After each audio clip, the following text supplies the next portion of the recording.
ప్రవహించి మనకు అందిందైతే శంకరాచార్య. కాబట్టి అక్కడ శంభు, ఇక్కడ శంకర, అందుకని ఆ నామం కూడా అలాగే వచ్చింది.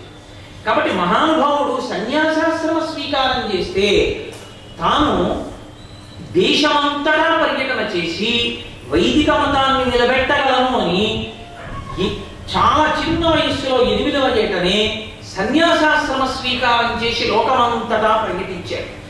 పర్యటించి మనకందరికీ కూడా మళ్ళీ ఎన్నో ప్రకరణ గ్రంథాలు, స్తోత్రాలు అందించి వైదిక మతం యొక్క ప్రమాణం నిలబెట్టాడు. అలా శంకర భగవత్పాదుల యొక్క అవతారం రావడం మనందరికీ ఎంతో సంతోషకరం. ఎందుచేత అంటే అలా శంకరాచార్య స్వామి వారి యొక్క అవతారమే వచ్చి ఉండకపోతే కారణం ఏంటో తెలుసండి? మీరు ఒక పెద్ద విషయాన్ని పరిశీలన చేయాలి. శంకరాచార్య స్వామి వారికి ఏ రాజుల ప్రాపకము లేదు. శంకరాచార్యుల వారి జీవితాన్ని మీరు పరిశీలించండి. ఆయన ఏ రాజుగారి అనుగ్రహానికి ఆయన వెంపర్లాడు. నేను ఫలానా రాజుగారి చేయూతతో ప్రచారం చేస్తానని ఆయన చెప్పుకోలేదు. శంకరాచార్యుల వారి ముందున్న పరిస్థితి వేద ప్రమాణం నిలబడిన పరిస్థితి కాదు. చాలా క్లిష్టమైన స్థితిలో శంకరాచార్యుల వారు వచ్చారు. శంకరాచార్యుల వారు వెళ్ళిపోయేటప్పటికి, అవతార పరిసమాప్తి చేసేటప్పటికి శంకరాచార్య స్వామి వారి అద్వైత సిద్ధాంతాన్ని అంగీకరించి నిలబడిన వారు తప్ప వేరొకటి నమ్మి నిలబడిన వారు అన్న వారి కళ్ళే. అందరూ శంకరాచార్య స్వామి వారి యొక్క అనుగ్రహాన్ని పొందిన వాళ్ళే, అందరూ శంకరాచార్యుల వారి మార్గంలో వెళ్ళిన వాళ్ళే. మీరు గమనించండి జాగ్రత్తగా. అద్వైత సంప్రదాయం శంకరాచార్యుల వారు తీసుకొస్తే తర్వాత కొన్ని సంప్రదాయాలు వచ్చాయి. వచ్చిన అందులోకి కొంతమంది వెళ్ళారేమో. శంకరాచార్యుల వారి కాలంలో అందరూ వెళ్ళిపోవడం మాత్రం జరగలేదు. అది ఒక్క శంకరులకి ఇచ్చింది. ఒక్క శంకరుల కాలంలోనే అందరూ శంకరాచార్య స్వామి మార్గంలోనే నిలబడ్డారు అద్వైత సంప్రదాయంలో. అందుకే శంకరులు ఒక చోట ఉండి ఒక చోట లేనివారు కాదు. ఆయన కంచి కామాక్షి దేవాలయంలో ఎంత కనపడతారో కంచి వరదరాజస్వామి ఆలయంలో కూడా అందుకే అంతా కనపడతారు. మీరు ఇప్పటికీ కంచి వరదరాజస్వామి ఆలయంలో పేరుదేవి అమ్మవారు అంటారు. పేరుదేవి అమ్మవారి దేవాలయంలోకి వెళ్తుంటే స్తంభం మీద శంకర భగవత్పాదులు వ్యాసాచార్యుల వారికి నమస్కారం చేస్తుంటే వ్యాసుడు శంకరుడిని లేవనెత్తి అద్వైతం సత్యం, అద్వైతం సత్యం, అద్వైతం సత్యం అని చెప్తున్నటువంటి మూర్తి ఉంటుంది స్తంభం. శంకరులు శంకరోతీతి శంకర, మహానుభావుడు లోకములకు సుఖాన్ని అందించినటువంటి వాడు. వేద ప్రమాణాన్ని, వైదికమైన మార్గాన్ని అందించినటువంటి మహోత్కృష్టమైనటువంటి స్వరూపం శంకర భగవత్పాదులు. అటువంటి శంకర భగవత్పాదులు రావడానికి ముందు గురు పరంపర అని ఒకటి చెప్తాం. నేను మీతో ఎందుకు ఈ మాట మనవి చేస్తున్నానంటే, లోకానికి అసలు ఒక సన్మార్గం నేర్పాలి అంటే అధ్యాశ్రమి అని ఒక మాట ఉంటుంది సనాతన ధర్మంలో. అధ్యాశ్రమి అన్న మాటకు అర్థం ఆయన ఒక గురువు దగ్గర శిష్యుడిగా ఉండడు. ఆయన గురువు గారి దగ్గర నేర్చుకున్నాను అని చెప్పడానికి ఏమి ఉండదు.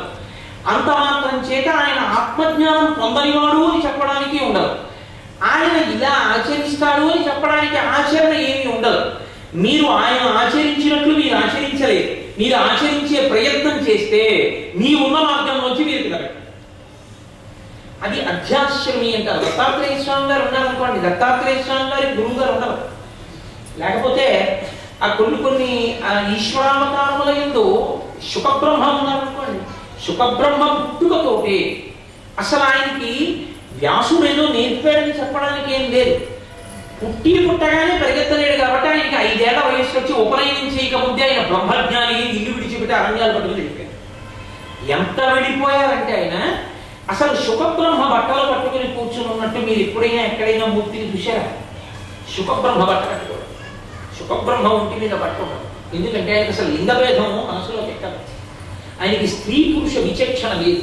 ఎందుకు లేదు అంటే ఆయన అసలు ఆ భావన ఆయనకి లేదు, ఆయనకి ఆ మనసు లేదు.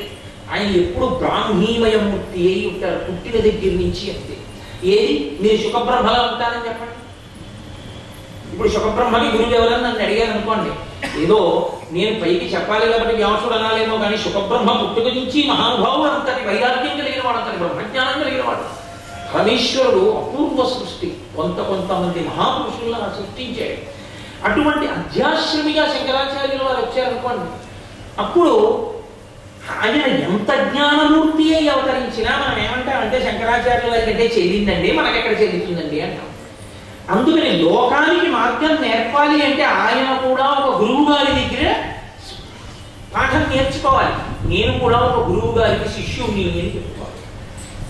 తాను ఒక గురువు గారికి శిష్యుని అని చెప్పుకోవాలి అంటే అంత గొప్ప గురు పరంపర ఒకటి ఉండాలి. ఆ గురు పరంపరలో శంకరాచార్యుల వారు వచ్చి చిత్రం ఏంటంటే చూడండి, మనం వంశము ఒక మాట ఉంటుంది. ఆ వ్యక్తి ఉన్నాడా లేడా అన్నదాంతో సంబంధం ఉండదు. ఏదో నేను నా కూతుర్ని కన్యాదానం చేస్తున్నాను అనుకోండి, చేసేటప్పుడు మా నాన్నగారు ఉన్నారా లేదా శరీరంతో అన్నదాంతో సంబంధం ఏమి ఉండదు. నా కూతుర్ని కన్యాదానం చేసేటప్పుడు 3 తరాలు చెప్తాం. ప్రపౌత్రి, పౌత్రి, పుత్రి.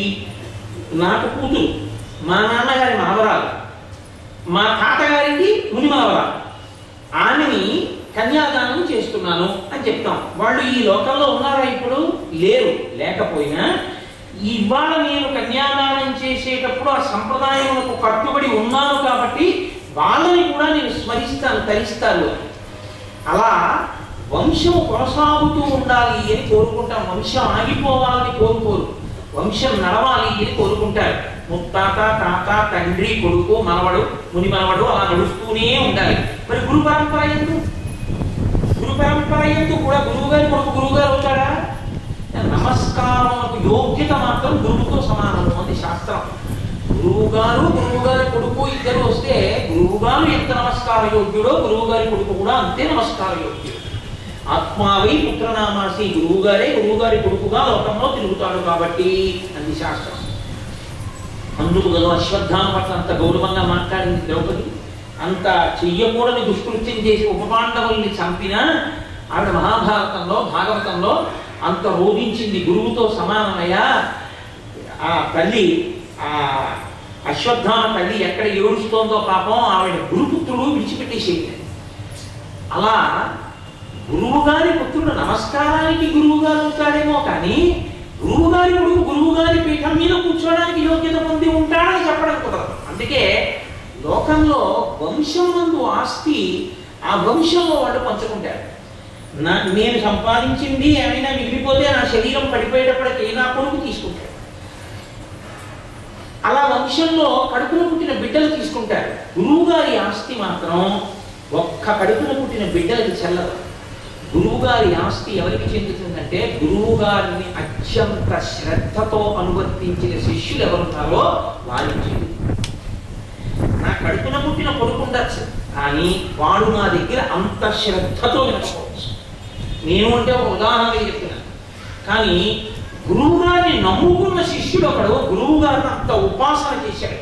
గురువు గారి నోట మాట వస్తే ఎక్కడ దొల్లి గాలిలో వెళ్ళిపోతుందో అని పట్టుకుని దాన్ని దృష్టించాడు.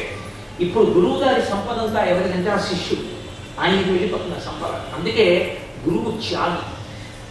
తనది తనకే ఉండాలి, తన వాళ్ళకే ఉండాలని కోరుకోడు, అందరికీ అందాలని కోరుకుంటాడు.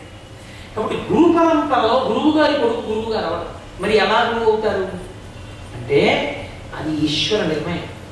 ఈశ్వర నిర్ణయాన్ని బట్టి గురు పదవి ఎందు నిలబెడతాడు పరమేశ్వరుడు. ఆ పదవి ఎందు ఆయన నిలబెట్టడం ఎంత గొప్పదో ఆ పదవి ఎందు నిలబడడం కూడా అంతే కష్టం. దాని ఎందు అంత జాగ్రత్తగాను ఊడ్చుకోవచ్చు. అందుకే శంకర భగవత్పాదులు వచ్చినటువంటి గురు పరంపర చాలా చాలా అవసరం, చాలా ముఖ్యం, స్మరించాలి. ఎందుకో తెలుసా అండి, వచ్చిన పరిస్థితి చూస్తే చాలా క్లిష్టమైన పరిస్థితిలో వస్తుందంతా. 5 సంవత్సరముల పిల్ల 8 సంవత్సరముల పిల్లవాడిగా ఉండగానే ఆవృత సన్యాసం, అది శాస్త్రీయ సన్యాసం కాదు. నదిలో నిలబడి మొసలి కాలు పట్టుకుందని నేను సన్యసించాను అన్నారు. ఇప్పుడు శాస్త్రీయ సన్యాసం ఇవ్వాలి. పుట్టినవాడు సాక్షాత్ పరమేశ్వరుడు, పరమేశ్వరుడే భూమి మీద తిరుగుతున్నాడు. ఆయనకి ఆశ్రమం ఇచ్చి ఆయనకి గురువుగా నిలబడగలిగినటువంటి మహాపురుషుడు ఒకడు ముందే వచ్చి ఉంటుంటాడు. అక్కడికి శంకరాచార్యుల వారు వెళ్ళాలి. వెళ్ళి ఆయన కూడా గురువు గారి పేరు గుర్తొచ్చినప్పుడల్లా చెప్పుకుంటారు. అలా చెప్పుకున్నారనుకోండి, అప్పుడు మనకి కూడా అలవాటు అవుతుంది. మీరు చూడండి, లోకంలో ఏది మీ మనస్సుకి ఎప్పుడు అసహ్యం ఇస్తుంది.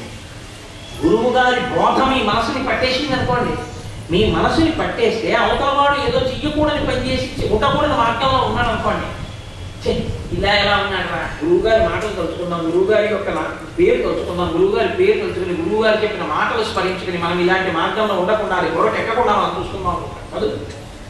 శంకరులు కూడా చూడండి, కాశీలో డుక్రుంకరణి వ్యాకరణ సూత్రాలు చెప్తున్న బ్రాహ్మణుడిని చూసి భజ గోవిందం భజ గోవిందం గోవిందం భజ మూఢమతే మనసులో పైకి భజ గోవిందం గోవిందం విష్ణునామం చెయ్యండి.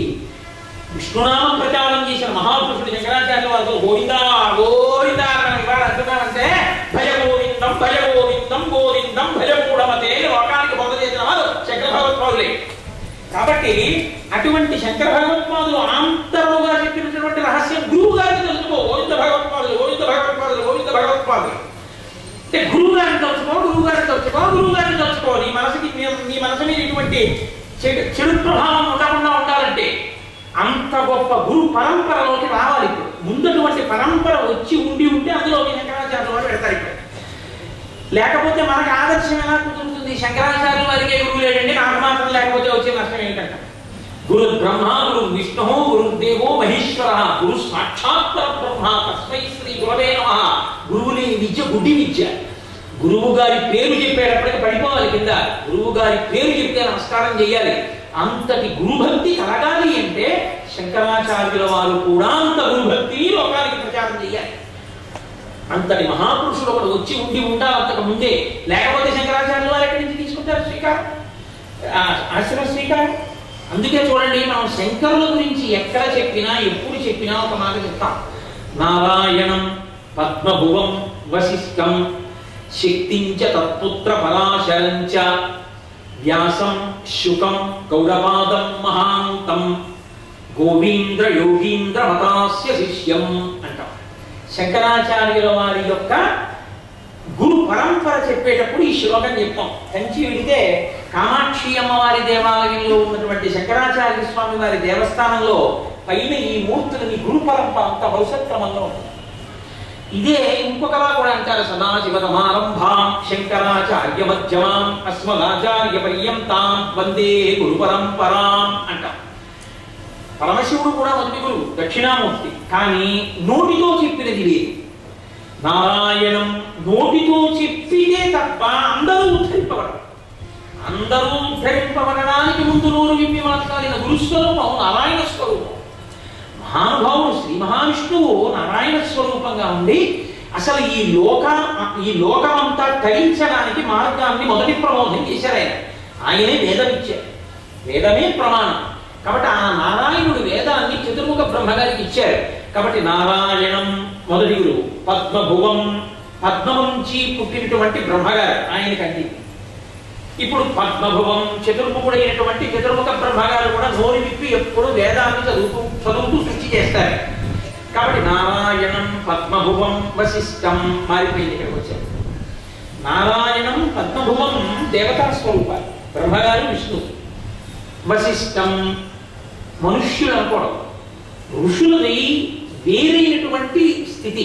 ఎందుకంటే మనకి కొన్ని తెగలు చెప్తారు. అందులో ఒకటి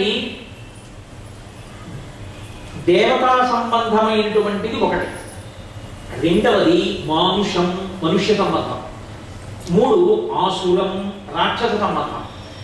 ఈ మూడు కాకుండా నాలుగోది ఉంది, అదే ఆర్షం ఋషి. అందుకే ఋషికి తప్పనుంది. అందుకే ఋషుల్ని మనుష్యులతో కలిపి చెప్పకూడదు, ఋషుల్ని వేరుగా చెప్తారు. ఆర్ష సంప్రదాయము అనడానికి కారణం ఏంటంటే ఋషులు సమాధి ఎందు కూర్చుంటే వాళ్ళకి ఈశ్వరుడి యొక్క వాక్కులు వినపడ్డాయి. వాళ్ళు మంత్రద్రష్టలయ్యారు ఋషులు. వేదాహమేతం పురుషం మహాంతం ఆదిత్య వర్ణం తపసత్వ పారే తత్వాని రూపాణి విచిత్య ధీరా నామాని కృత్వాభివదంత్య దాస్తే అని స్వతంత్రంగా మంత్రాలు రాసేది ఎవరు, అలా రాసేసుకోకూడదు. ఇప్పుడు కొత్తగా లోకంలో ఇది విచిత్రమైన పోకడ బయలుదేరింది. లఘుగాయత్రి రాసేస్తున్నారు ఒక్కొక్క రూపం మీద ఒక్కొక్కటి. అలా ఉండదు. వేదప్రోక్తములై ఉంటాయి. వేదప్రోక్తములైనటువంటి మంత్రములు ఎక్కడ ఉంటాయో ఆ మంత్రములు ఋషులు ధ్యానమునందుండగా సమాధి ఎందు వారికి వినపడ్డాయి ఈశ్వర వాక్కుగా. వాళ్ళు ఆ మంత్రములు